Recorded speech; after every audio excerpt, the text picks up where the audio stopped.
We are live 364 days a year. What are we doing here? If Dom turns at SummerSlam, I'm shaving my moustache off. I've told you, if that happens, it's going. My lip is cold because of a stupid bet that I made with YouTube. Oh, good. Wrestle's better than Daniel Bryan Daniels. Better than Okada. How do you not get sushi after Monday Night Raw? Welcome to Wrestling Republic's daily broadcast, a show where a rotating cast of wrestling fans from around the world come and share and debate their opinions, with live comments from all of you shown throughout, as after all, fans are what makes wrestling so special. So sit back, grab a beverage and enjoy the show. Good evening from Swansea, South Wales, wrestling fans. I'm your host, Ben Allison, and you are watching Wrestling Republic's daily broadcast. And last night on NXT, after retaining the NXT Championship against Leon Slater, Femi shockingly left his championship in the ring and left. The man is done. He is getting called up to the main roster, but how should it be done? We'll be talking all of that and a lot more today because NXT is starting to feel a little bit empty. It's like that meme from the Fresh Prince of Bel-Air where you walk into the house and there's no furniture there. I think that's how Ethan Page is going to feel on next week's episode because the place is empty. The roster is gone. Basically, they've just all been called up. But is this an opportunity for some new names to make a name for themselves, or do they need some help from established main roster stars? We'll be talking about that later on today as well. Numero One Superfly in the comments. Happy Wednesday. Happy Wednesday to Numero One, and also happy Wednesday. But how are you today, Clark Taylor? I'm doing well. You know, I thought last night's NXT was basically the opposite of the Wolf of Wall Street scene. It's not I'm not leaving. It was everybody's leaving. It's basically what it felt like at the end of the show. I mean, don't get me wrong. I actually thought it was a pretty entertaining Tuesday in relation to some previous weeks. There was definitely some complaints. If you didn't see off the air last night, we complained about the proper amount of complainable things. I would argue. And yeah, I can't wait to get into the show. It's a news day. It's a Wednesday. You know, I'm stoked to be here. I'm not leaving. I'm not even staying. Wait, that's what Femi should have done. He is not staying. But also joining us today, we have Mr. Ant University. How are you, Ant? Man, what's going on, everybody? I am so happy to be here on this Wednesday. We got some banger topics, man. We got the crew for a Wednesday. So let's get into it, man. Let's have some fun today. Absolutely. We are going to be having an absolute blast. So without further ado, let's get on to the first topic because Femi has vacated the NXT Championship. It is gone. He no longer holds it. But the question which I'm going to pose to both of you is not how will he debut on the main roster, but rather how should he debut on the main roster? Because I already gave my thoughts earlier today that I am 99.999% sure that he is going to debut by either going after Drew McIntyre or answering Carmelo Hayes' open challenge. It's one of the two. But if it's a fantasy land, he can debut however you guys want him to. How would you have him debut, Clark Taylor? So I think the lowest of hanging fruit on this one is debut and just absolutely decimate Carmelo Hayes. I would be all over that. I have no issue with that. If Femi wants to do that and take on this open challenge thing with the United States title, just make sure if it's Femi carrying that belt, that open challenge stands for PLEs too. I don't want to just see it on weekly television. I want Femi open challenge, making that United States title and dominating the roster. I said it last night, though, and I wouldn't hate this. You know, there was that odd image of Tony D'Angelo staring at the NXT title from the crowd. And we've gotten rid of half the NXT roster. But what if those two went to the main roster together? I actually wouldn't hate that, pairing up the two on a tag run. Out of the gates, challenge the Usos. You have the Ruler and Tony D, maybe with some sort of an agreement. Quickly down the road, not quickly, but down the road, you can sort of split the two up, I wouldn't hate it. I don't think that's the route they're going to go. I'm not saying it's a prediction. I just like the idea of you have both, and it protects Oba in a way because Tony D can work alongside him in a tag team. Both can work great on the microphone.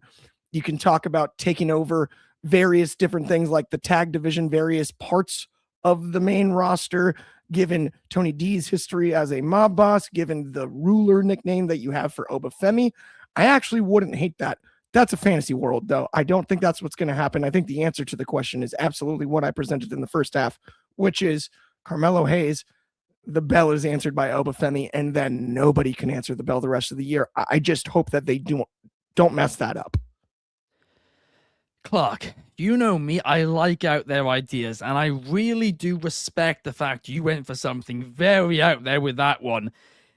If they did that, I would be cutting a 10-minute pipe bomb on Triple H. Unless when you it was have good. somebody as special as Oba Femi, right? Even in a fantasy world, when you have someone as special as Oba Femi, you do not hide his excellence and his goldenness and all of that, everything which makes him special, the aura he has. I don't think you behind have Tony to. D'Angelo. I don't think you're actually even hiding him behind Tony D, because just when you get on the main roster, I mean, look at Armando Estrada and Umaga.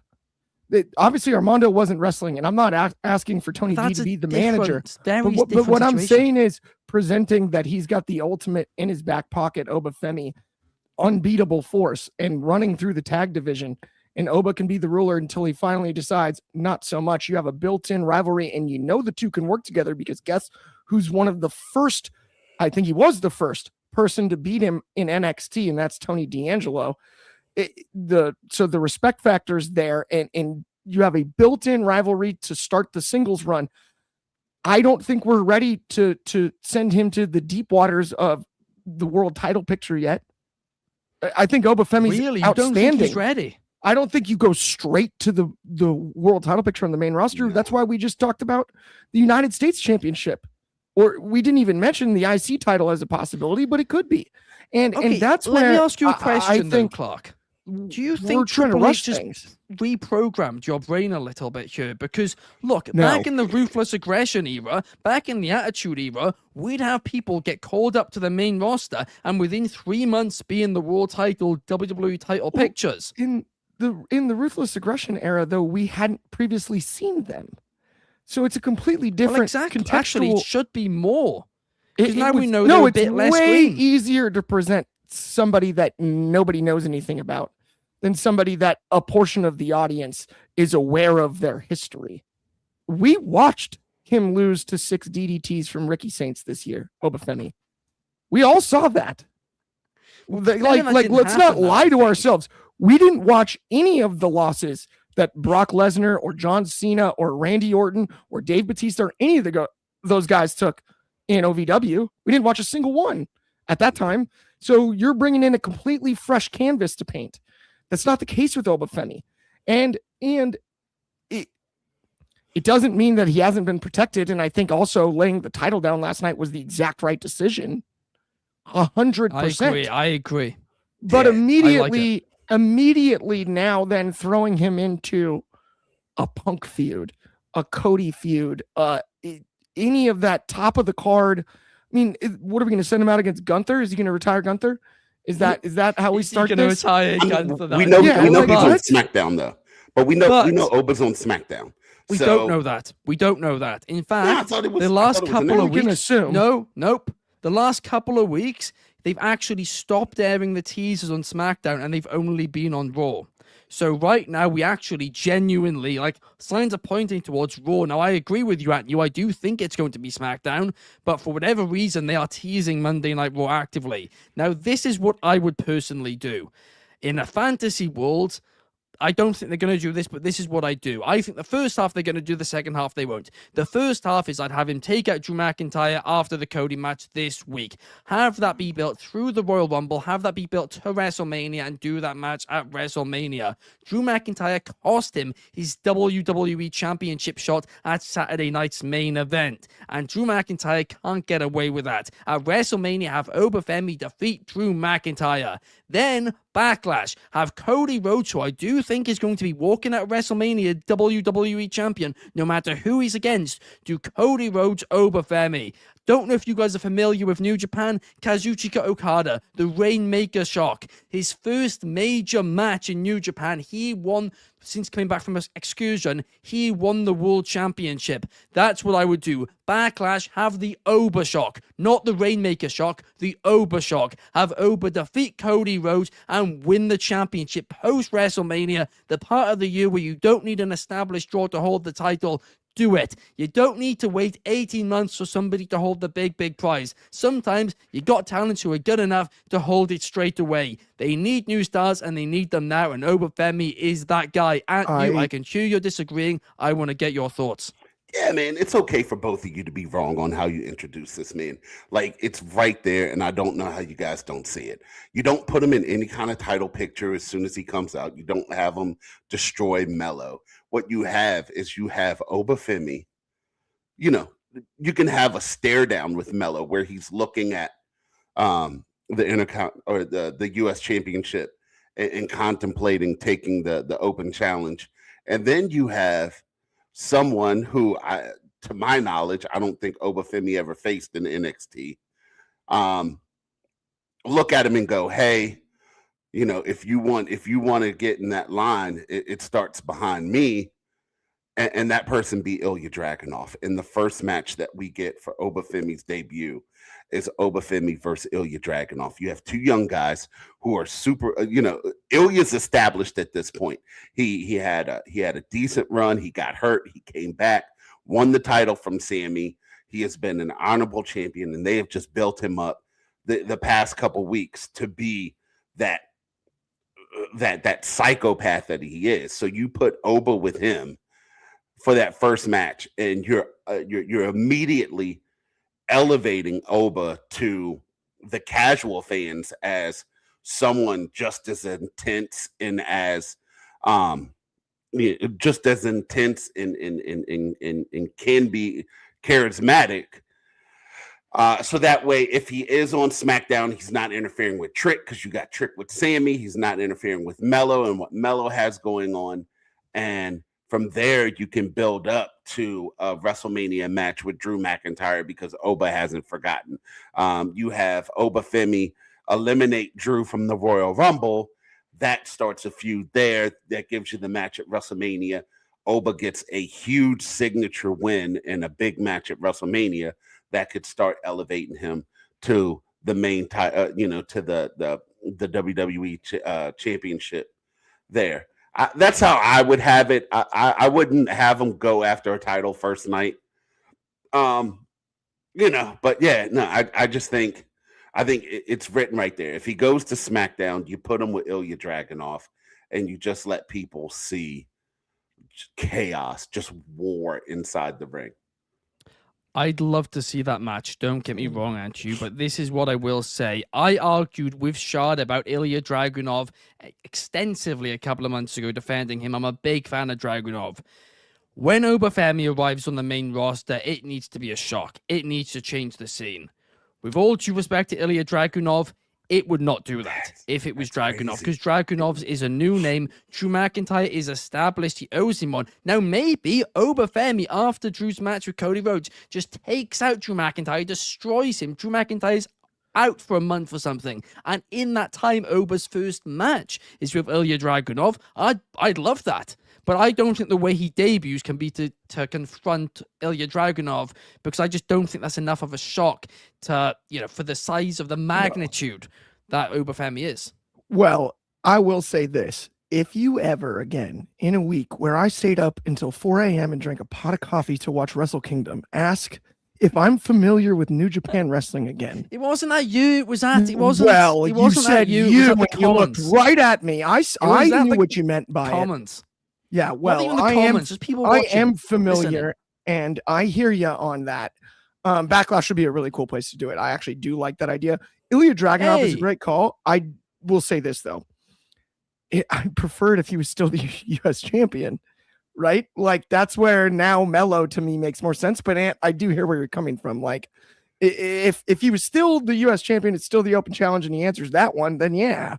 Ilya and There is a possibility, guys. We are all right here because there was every possibility that Obafemi debuts on SmackDown this week, takes out Drew McIntyre, injures him. Next week on SmackDown, answers Carmelo Hayes' open challenge, beats him, and then the next week on SmackDown, Ilya Dragunov answers Obafemi's open challenge, and we do all three. Look, here's my thing. I think if Oba had kept his belt, then it would have made sense to have him carry the NXT belt out and answer the open challenge. But with him not having a belt, like there's no reason for him to just go take a belt right now, because I mean that's what he would do. He would literally take the belt from Carmelo Hayes, because a person like Obafemi, you don't have him lose his first match. You don't have him lose his first 100 matches. No, he's not going to lose for a long time. He's going to be a Gunther-esque reign. I mean, here's the thing, though. We do know that, jokes aside, the US title probably is likely purely because Triple H does not trust anybody to have a world title unless they carry a mid-title first. We've seen it time and time again, and I kind of don't like that, but it's the way he views things. Good comment here from, well, firstly, Fightin says, hell no, you can't elevate the new guy by destroying Melo. I mean, I would prefer Melo to have a bit of a longer reign first, but there's another comment here from DCX Warlord saying, speaking of NXT, what was the entire point of the Ricky Saints promo? Well, DCX Warlord, I'll say to you, speaking of Ricky Saints, what's the entire point in him? Yeah. What is he doing? What is he doing here? I don't know. His entire NXT run has actually been pointless. Like, it's honestly, done, I was been so aggressive about it before it even happened. I feel like I'll never get the credit I deserve for just being like, this isn't going to work.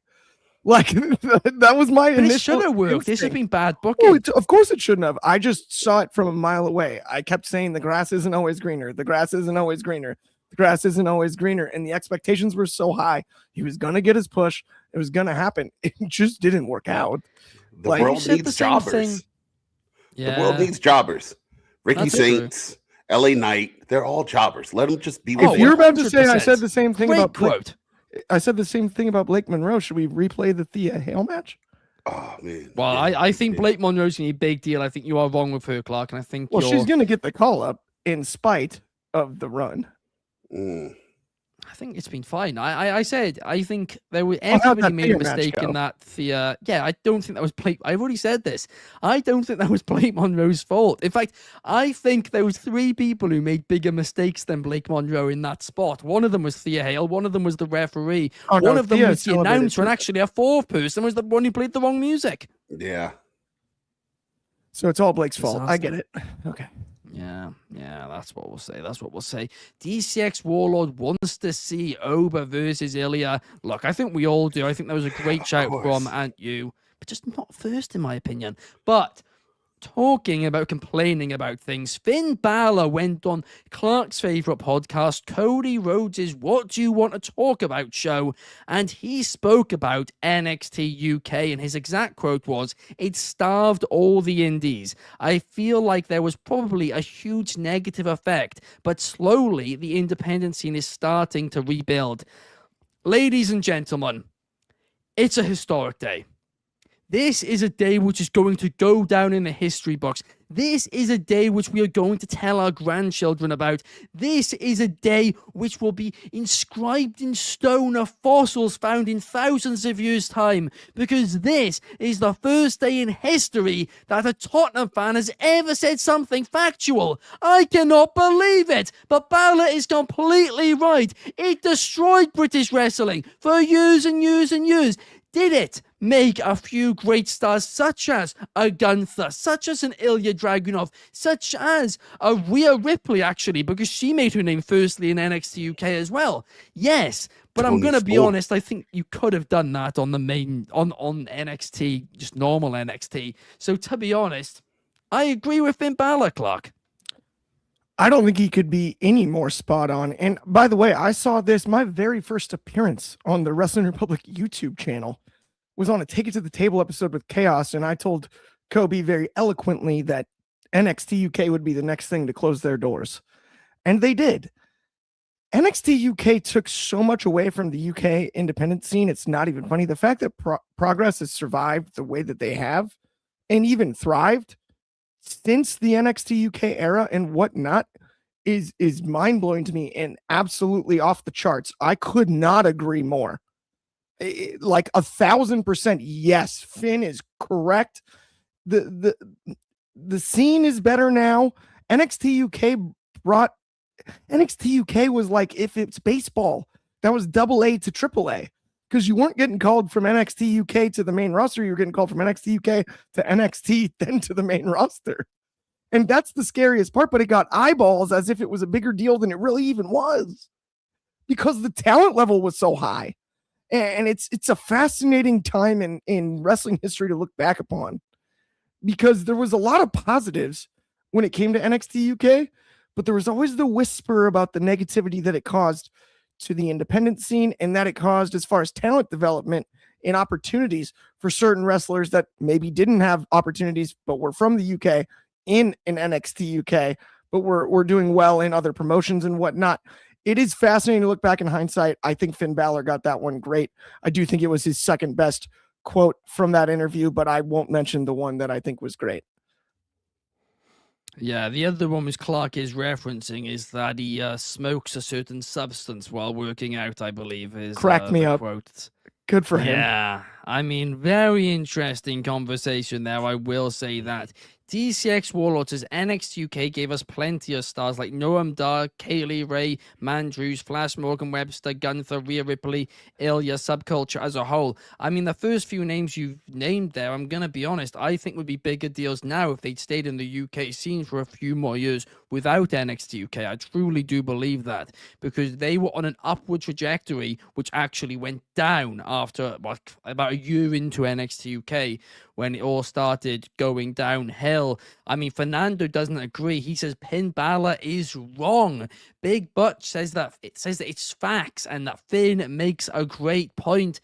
And I can't believe a Tottenham fan has made one, but for once, it happens. Sometimes in life, things happen and you can't explain them. And this was one of those things. But another one of those things is Kit Wilson's new theme. Because in case you guys have been living under a rock this past weekend, Kit Wilson's theme is basically the biggest thing on TikTok. In fact, Kit Wilson is genuinely the most viral superstar in wrestling of 2026 so far, and we're a week in, and that is crazy to say. Millions upon millions of views. So the real question is, can WWE really capitalize on this? And I want to get your thoughts. Will this gimmick succeed, or is this just a flash in the pan? We actually can't play it. We can't play it. We cannot play it. We cannot play it.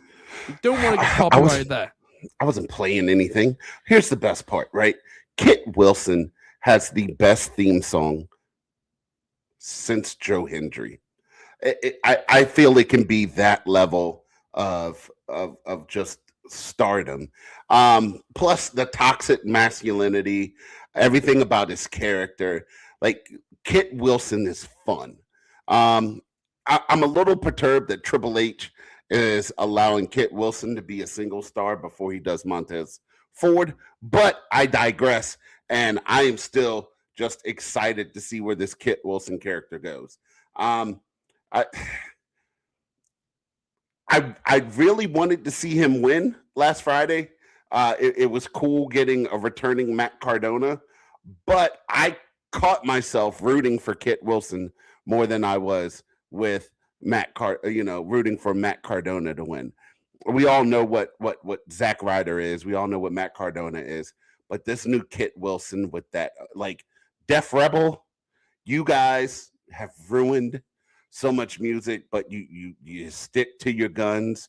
You make sure his name is said at least 38 times throughout the song, and you come out and you gave us a banger with that one. The people dancing on TikTok to it is great. I've been thinking about making a video myself doing the Kit Wilson dance. And yeah, I'm excited to see where this leads. Do I think Kit Wilson will ever be a world heavyweight champion? It depends. Jey Uso got there. Jey Uso is a worse wrestler than Kit Wilson, and Jey Uso had a hot theme song. So if that's the recipe that we're going for, then sure, Kit Wilson can be a world heavyweight champion too. I mean, look, you're not wrong there. I mean, I have a silly idea, and I really do. And I mentioned this on the show the other day, but I kind of thought about it a bit more and I've refined the idea a little bit. I want Kit Wilson to start airing 30-second vignettes throughout SmackDown every week of a clip from a podcast. And every time he says, oh, the full show will be on the WWE podcast network, but they never end up posting it. And every time he's like, next week we got Sabrina Carpenter on, and the interview never sees the light of day, and the only bit which is posted is like 30 seconds of him like talking about toxic masculinity or whatever, and basically making fun of these podcasts which talk about, you know, all that, the Andrew Tates and all of that type of thing, like making fun of it all. I think it could be hilarious. Plus, it would play into the Pretty Deadly the musical thing before, which they had an agenda against WWE for not releasing and stuff like that. I think that could be fun. That could be fun. That could be fun to watch. I would rather have Kit Wilson come down and just like, let's just say we do get the Obafemi and Ilya Dragunov match.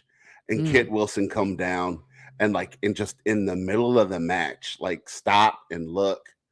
Like, this is way too toxic for me, and turns around and walks away. It gives you a spot.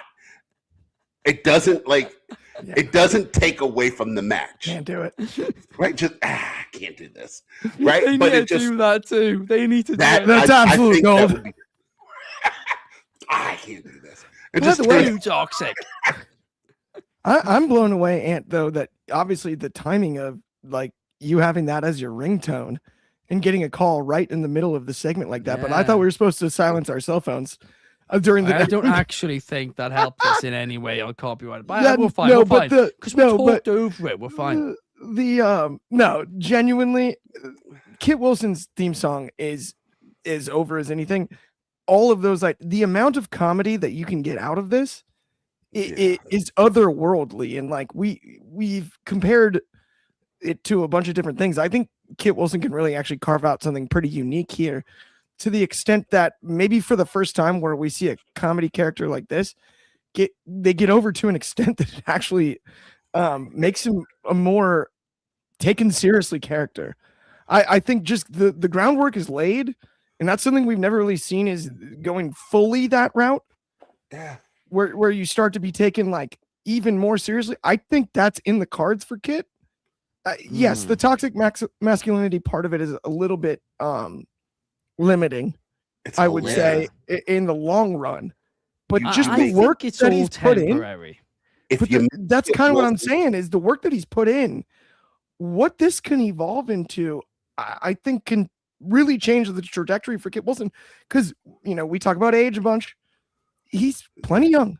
He's got plenty of time career-wise. And there's certain times where if you can strike while the iron's hot, take advantage of maybe not necessarily the best role per se, right? But stand out. Yeah. And that's kind of what it's starting to feel like, right? He did the lemons. He did the lemons lemonade thing. I love how Kit Wilson in Pretty Deadly used to wear the halter tops when they were Pretty Deadly. And so I think WWE needs to create that. There needs to be a toxic masculinity, like little halter top thing or something. And just like right before he's getting ready to wrestle, the wrestler takes his shirt off and they're getting ready to go. He's like, hold on, wait. You need this. Toxic. And he puts a toxic masculinity shirt on him. That would be just okay. Let's cover that up. And just do just so great. There's so much they could do with this. And basically, not only go ahead. Yeah. Basically, what I think they need to do is they need to just do all these things. Do what you said there. Do what you said earlier on about it coming out too. Just milk just everything out of it for 3 months. Because to Clark's point, I do think there's a short lifespan on this, but there only needs to be, because I do think Elton Prince is going to be back at some point, and then I do think they do have more together as Pretty Deadly. I think they could go down as one of the best tag teams of this generation, because they are actually so good in ring too. And there's a comment here from DCX Warlord. Put them with Blake Monroe as well. I think that really could work. Not to extend this segment, Ben, but I have I have one more thing I want to add. Okay, go for it. What if Elton Prince comes back as just the most masculine guy you've ever seen? Comes back as Like, dude, he just, it's just like as soon as you started saying it, I'm like, I'm sorry, I can't let this one We just. can't split sit. them up. They're both getting future Just endeavor. not I know, They're but both what getting if he? future endeavor? What if he just came back like all ripped up and like chest No, hair or keep whatever? them together. Like, Keep them together. No, They I won't think you work keep alone them long-term. together, but you have Kit trying to get Elton to go back to their pretty deadly ways. Oh, I it would Chops be mean- the fun. hair off. He's got like a buzz cut, dude. Instead of doing podcast, what if Kit Wilson came out and he just highlighted like the female content creators, because a lot of them have made their platform about toxic masculinity within the WWE content creator thing, and he just started highlighting them and like, I want to give a shout out to my bestie, and then just say a name. That would be great too. Dude, Nah, because that dude. would get him over. That would get him over, though. I because actually of, think it like, would He's flip. already over. Yeah, that would Yeah. do the wrong. No, but it would that would be baby face almost. He'd be like I two think it over. would. Yeah. Okay. But the Yeah. other ideas I do really like. And yeah, I mean, look, long term, I don't think he's going to be a world champion with this gimmick or anything like that. But I think what he's going to be is, I think this shows that he can do stuff on his own. When Elton Prince comes back, they'll redo Pretty Deadly. They'll be more over than ever. But I think he is essentially in this gimmick, if it continues the way it's going, has earned himself a lifetime contract with this company where whatever he is given, he'll make it work. And I'm really thrilled for him, because there's a comment here from DCX Warlord. NXT UK gave us the GOATs Pretty Deadly. The British independent scene gave us the GOATs Pretty Deadly. Progress gave us the GOATs Pretty Deadly. They were doing stuff there first, and they were brilliant there, and they are brilliant now. I'm excited for the future for both of them. But up next, guys, we need to talk about the future of NXT, because Shaw Talk Scraps earlier on today took to Twitter, and he said that NXT now needs some main roster stars to come down, especially in the men's division, just to help out, because a lot of stars have gone missing. And of course, they've gone up to the main roster. And personally, I'm going to be honest, I don't think that is needed. I really don't. Because I think this is a time when the developmental brand people need to step up. And sometimes when you need people to step up, that is when the best things happen. We saw it with Bron Breakker in 2021. That was out of nowhere. He came out of nowhere, and it worked well. And I think it is time that people start to make a name for themselves. Plus, they've got a few free agents coming in that has been well documented. New Japan Pro Wrestling star David Finlay's contract is about to expire. He potentially could be heading over to WWE as well. And I want to get your thoughts. What should NXT do? It's time for the WWE Evolve guys to come in and start making their place. And you've got guys on NXT. You know, I feel like the group that they had come out last night during the North American Championship segment. They need to those are the guys that you're gonna have to lean on to stand up to be your top guys. The Tadion Heights, what's his name? Stephanie Vaquer's boyfriend. You're gonna need Miles those Bourne. guys. Miles Bourne, thank you. You're gonna need those guys to step up and start being top talent on NXT.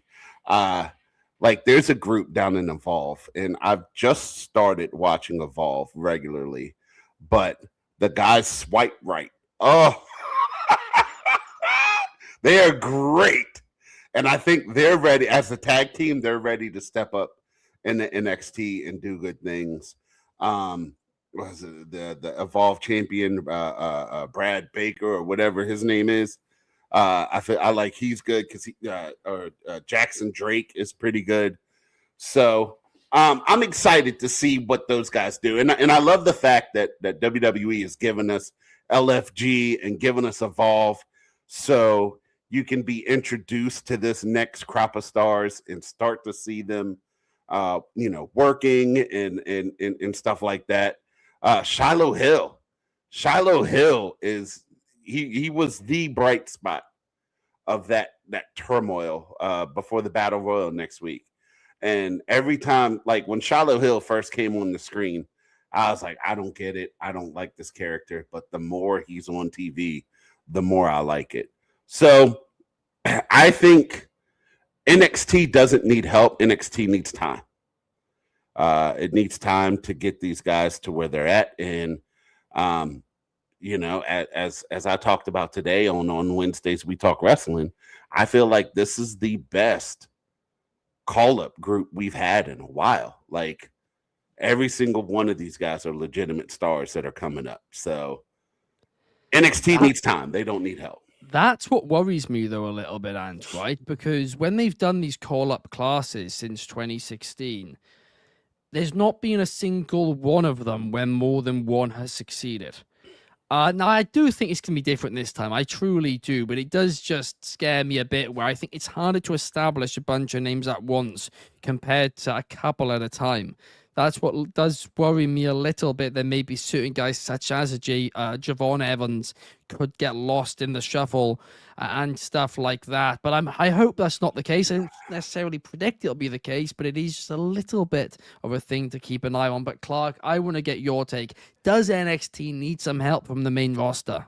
I could not agree with Shad more. And not only that, we've actually covered this very topic on Off the Air every Tuesday night for quite some time now, and the two of us are sort of in agreement on this. If you look at the main roster, that should be the best of the best. That's always what it should be. NXT is about development. Pairing two developmental talents against each other to try to learn to be good enough to go to the main roster on paper makes no logical sense to me. And I don't know if you've ever seen the baseball movie Bull Durham with Kevin Costner, Crash Davis. They send him down to the minors, further down in the minors than he deserves to be, to bring along a pitcher that has some discipline issues, but all the talent to be a major leaguer. That is something that I think NXT could drastically benefit from. We're in this weird culture where it's like, blame the coach, blame the top, blame Shawn Michaels, blame so-and-so. No. Not with NXT. Especially not recently. I don't think so. I don't think it's the talent's fault either. It's an ever-evolving system. But having a veteran influence, a number of stars that may not get as much time as they used to on TV, but that we're familiar with on Tuesday nights, working with up-and-coming talent makes perfect sense. It brings talent along faster. If you zoom out and you don't look at it from they're taking up time perspective, what did Jordynne Grace do for all of the people that she rubbed shoulders with in the women's division on NXT? Provide wisdom, veteran wisdom, and knowledge, and all of those things. You look at when you have a wrestler that has experience, it's an opportunity for the younger talent on NXT to learn. And I think that's really important, and it gets lost in the sauce because there have been times in our lives where NXT is so entertaining, we're starting to talk third brand and they're competitive with the other ones, right? We've all been there during our fandom when it comes to WWE NXT. But at the end of the day, I think the age gap on NXT should be veterans and rookies and working together in that way, as opposed to letting two superstars on the greener side have to work it out in the ring and figure it out for themselves. Having someone to help bring everybody along, multiple stars, and trust me, we could probably, all three of us, list names from the main roster that we would enjoy seeing a little bit more often, once a week. And if it happens to be on Tuesday night, I don't have a problem with that. So I actually agree with Shad. The reason to answer your question about why it actually isn't as logical as you might think to put developmental people against established stars, I'll explain that quickly. Because if, let's say, it's once as a Dolph Ziggler comes up for a run, I'm all for that, right? Because it helps a few people and stuff. But if we are now saying that, it's a big mix, we are having, regularly a few people from the main roster on to help people regularly, there is an issue with that. And the issue is that in pro wrestling, yes, it takes two to tango, but you can very much carry someone in a match with the small things. Sure. And if you are teaching those NXT talents, hey, don't worry, you'll be helped out in those areas, I actually think it's going to lead to more bad habits. Now, if you just do one match maybe for each person every few months, I think they'll learn a lot from it. But if you do it regularly, I think it's going to lead to bad habits. I think you're thinking too strongly in the context of the match itself, because then you go backstage and you have to discuss why you needed to be carried here. And then that's another way that you can learn to carry a match yourself. You have to have those discussions. It's a business of reps. Who do you go to? Who do you go to for advice then? Just the coaches? No, there's always people Right? working out at the performance center. And that's There's what I'm always saying, though, people is down there. if you have 2 or 3 people that aren't being utilized on the main roster that you can just have on NXT as NXT I'd say stars, one person at a time. that's fine. Okay. That I'd agree if we with. wanted to But put a any limit more, I think on it- you're going to lead to bad But, habits. see, even then, I would have zero issue with putting some star power on NXT and having them work with younger talent. That, to me, here's the other thing. If you're going to go try to carry a match with somebody else who's on the exact same level as you, Ben, right? And it's a failure, whose fault is it? Well, it's a lot of times it's the main roster person's talent. They're the ones you'll get. No. I'm talking 2 NXT talents, absolutely fresh greenies. Whose fault is it? Right? We always Both have of to them. point the finger around and everybody to blame. You and don't have stuff. to develop. No. You lift But if each you other have a back. veteran You influence learn in what that- went wrong, and you come back next week. It's a developmental That's brand. where I This can't is why even, I've like, always I can't trashed even- the third brand narrative. It shouldn't be that. This is developmental. I can't This is think where of- they need to make mistakes. I 'Cause you can't need to think make of mistakes a to learn. scenario where all rookies and all inexperienced talent in anything has been entirely successful ever. Like anybody, I think look, NXT all is the perfect inexperienced example. of all inexperienced. Didn't you just talk about how many failures they've had called up to the main roster? Yes, but I don't think that's because of the talent. I think that's because of the booking and getting over with the audience. They called up too many at once, as I did just explain. But so hang on, let's talk anything other than wrestling for a second. Name one all rookies, all inexperienced team that just beats everybody. Ask Kentucky how that worked in college basketball with all freshmen. Your point isn't to beat everybody. NXT's not meant to be as good as Raw and SmackDown. That's not the point. So, no, It's then like they're saying, sandbagging why the own don't we product put by some making it pros in the developmental? minor leagues? Wait a minute. Now you're trying to argue that. Wait, no. No. Now you're trying to argue that wait. they're intentionally letting it be stale and not as good so that No, they it can doesn't mean figure it's it out. stale. It means And it's then they just put it greener. on TV. Has it been Yes. stale? Are you saying Yes. NXT's been stale? Oh God, yes. Yeah, they're Yes. the biggest NXT You look at haters. the They off review the it airs every the week. last- They're the biggest Look at NXT the off the haters. airs the I last enjoy it more 3 than they months. do, I think, It's at this been point. terrible. It hasn't been terrible. Oh, It it has actually been. hasn't been. Absolutely, it has been. I've actually been enjoying it the last couple of months. And you only watch off the air. No, I don't. I've been watching it the last Like couple you of said months. that a I've month actually ago. been enjoying it. Revisionist history. Not a month ago. That was like 6 months ago. But it is going to Well. bring us, guys, to the end of the show because I do have something to plug real quick, right? New episode of Take to the Table, the best pay-per-views of the year. Me, Chaos, and David, we give our list. It'll be out in an hour and 10 minutes time. Check it out on the Wrestling Republic YouTube channel. And guys, I know I went on a few rants last year on Take It to the Table. This year, I've made a New Year's resolution. I'm going to be positive, Ben, calm, Ben, on Take It to the Table. So go over there, check it out, and see my super positive list about all the positives in professional wrestling from 2025. It is a banger of an episode. We will be back same time, same place tomorrow for an episode of WR Daily. There will be a time change on Friday because we're not going to clash with SmackDown, so we're going 2 hours later. Sorry, earlier. 2 hours earlier, 10 a.m. Pacific, 1 p.m.